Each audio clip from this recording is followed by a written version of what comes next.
Thank you for staying with us. While protesters are hitting the streets, making their voice heard, there is an initiative that's out helping to support Black communities. Buy Black 30 is an initiative encouraging individuals to exclusively buying from Black owned businesses with the goal of making an economic impact so that lawmakers tangibly act on police brutality, police reform, and the people of the Africana diaspora in the United States. And so, here to share a little bit more about the creative, I should say about this, is the creative director of Buy Black 30. Bryan Khedive is also, well as co-founders of Buy Black 30, Kierra, Mallet, and Dorissa White. And thank you all for sharing with us here on Open. Thank you for having us. Thank you. Thank you. So a little bit more about this initiative. As, of course, there are protests that are out there on the street, right? But I also talk about policy, and then there's another thing called strategy. And so walk us through the strategy of Buy Black 30. Absolutely. So we want to kind of give you a little background of how this all started. As you know, everyone is a little frustrated. That's why we are in the streets. That's why people are having those hard conversations with people that they work with. And, you know, the time is now for us to act in so many avenues, right? And what's the best way to make impact? It's hitting people in their pockets. So we came up with this initiative because we feel as though, with a diet plan, right? Whenever you're dieting, you don't just cut out everything. You don't just go cold turkey because it becomes so hard. And that's the same thing that we're encouraging people to do with Buy Black.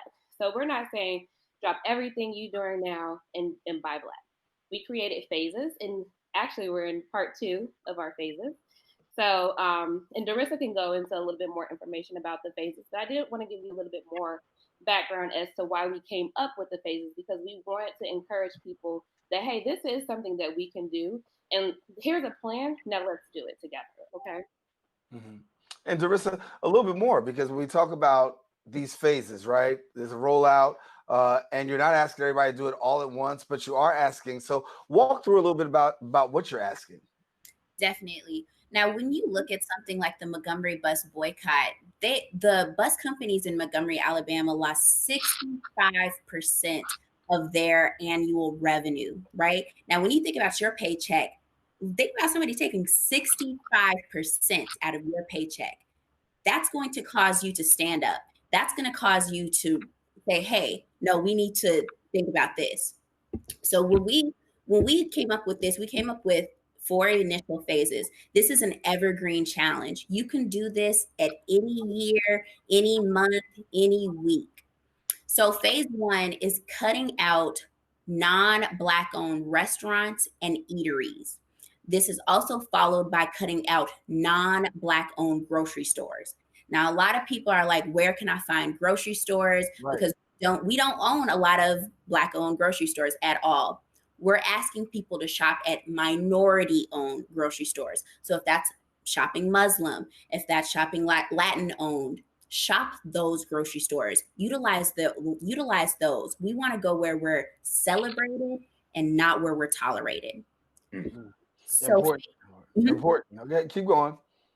Phase 2 is putting out non-Black retail stores and beauty supply stores. So as you know, Daren, we're Black women. We love changing our hair up. We love, wearing our lashes. We love that. We're asking you to utilize Black-owned beauty supply stores. And there's a link in our bio that will show you Black-owned beauty supply stores across the U.S. So, of course, this challenge is, started in New York, but we're hoping that it'll spread across all 50 states. Yeah. And Bryan, when we talk about economic impact, I mean, that's huge. I mean, when you're literally empowering. I think about being a part of the Million Man March, and when Minister Farrakhan asked everybody to raise $1, he said, listen, this is $1 million right here. And so when you look at the economic impact of making a statement like this, you got the protest out there on the street, but on the other side, this is really hard hitting. Right. I think it is too. And I also think that we as Black people, we're not taught about money in some cases. I think especially as young millennials, we're learning more and more how to go about our finances and how to go about trying to find our niche within the system that we have to work with. So when Dorissa called and talked about this idea, I was like, oh my God, this is really like really efficient because it actually works. There's research that says financial protests do make change. And when you think about this society, it's capitalist society. If we want to be heard, we're taught like go vote. That's it. We're taught that we need to be in those spaces. But also, if our money is where our mouth is, then they'll hear us. So I think that as well as like we're educating people too. Like we're educating people about the Black dollar, about Black wealth, and we're educating ourselves. It's just interesting how we had to really unlearn a lot of things about this. So a lot of like stigmas associated with Black businesses as well. So I like that it's new for me, and it's new for me, and it's making me realize that we really do need to learn more about money and support people that look like us. It's bringing us. So Dorissa, I didn't mean to cut you, but I'm gonna come back to you in 1 second, Bryan. Dorissa, talk to me about this because when we talk about support, that's the big question that sometimes happens in communities of color about being able to support. And there is this almost like impenetrable wall of getting to support one another. What are some of the things that need to be done in order to create that kind of support? Mm-hmm. The first thing out of everything is patronizing our own. We need to patronize Black businesses.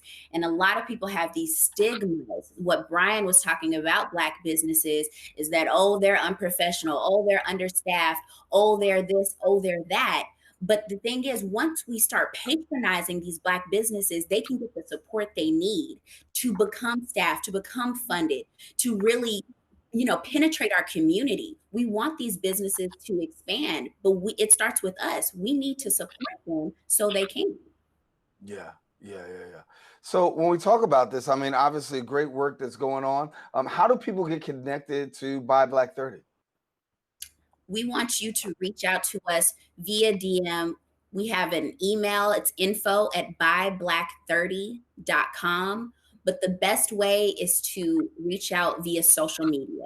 Social media is the wave right now. We want to post your business. We want to support you. We want to highlight you. Yeah.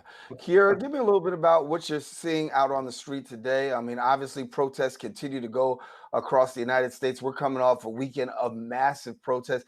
Just share with me your thoughts. So I am actually one of the masses. I was blessed to have the opportunity to be in DC as a social worker and to help with de-escalation. And it's absolutely beautiful.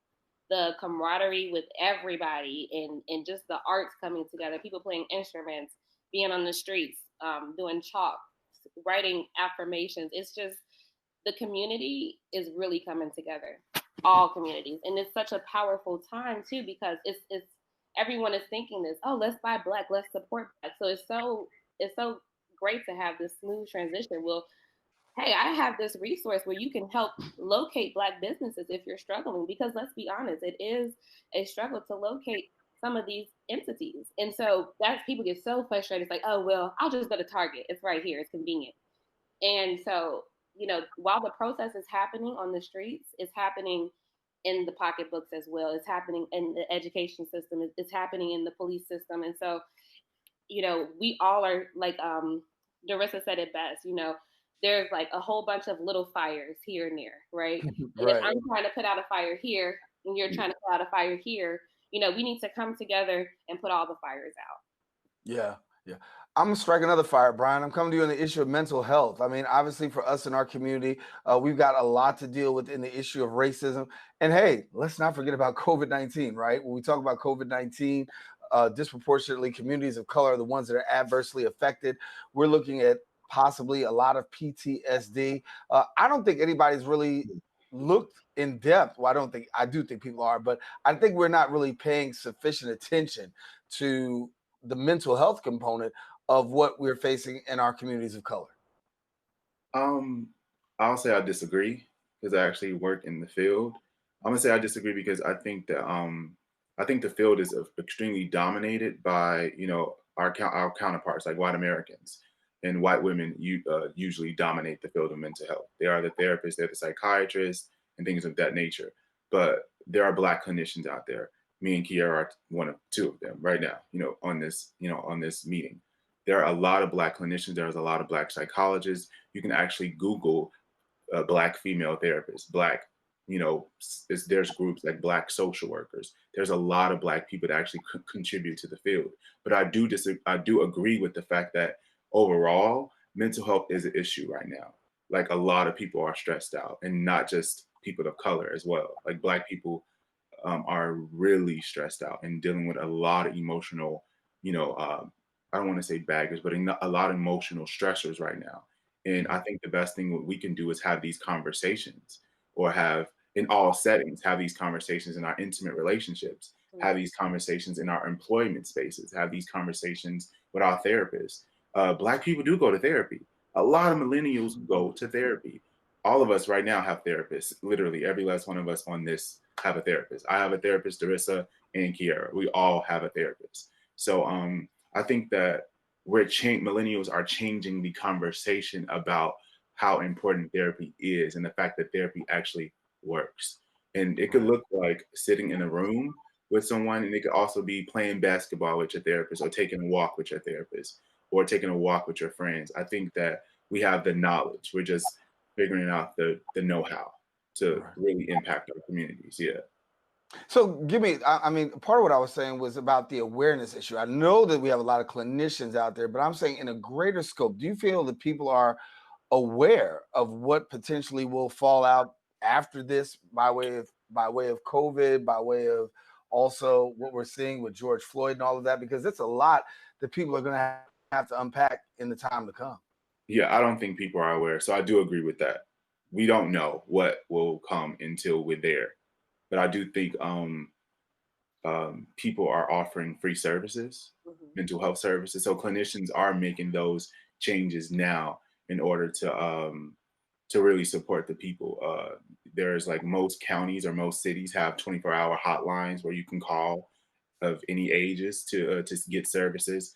I think that we wouldn't really know until we're there. I just hope that clinicians and other psychiatrists or psychologists they seek the support too, because we're human as well. It could be very draining for us too, being out there in the forefront, wanting to help people. I think it's going to be an overload. It's going to be an overload of services. It's going to be a need for more services and more services. I just hope that we can look inside of that mental health and really try to like make some real changes too. And funding, we just don't have funding. We need more funding in mental health too, to make it to make tangible help and tangible support. I just think that we won't know until we're there, and I think that it's going to be a lot of work. I definitely think it's going to be a lot of work. With a lot of work, and that's why we got to bring you guys back. We're out of time for this segment, but certainly thank you for coming and sharing with us, Bryan, Kierra, Dorissa, for Buy Black 30. Of course, we encourage you to stay connected to the information that you see at the bottom of your screen so that you can be connected to Buy Black 30. But thank you all for coming and sharing with us here on Open. Thank you. Thank you. All righty.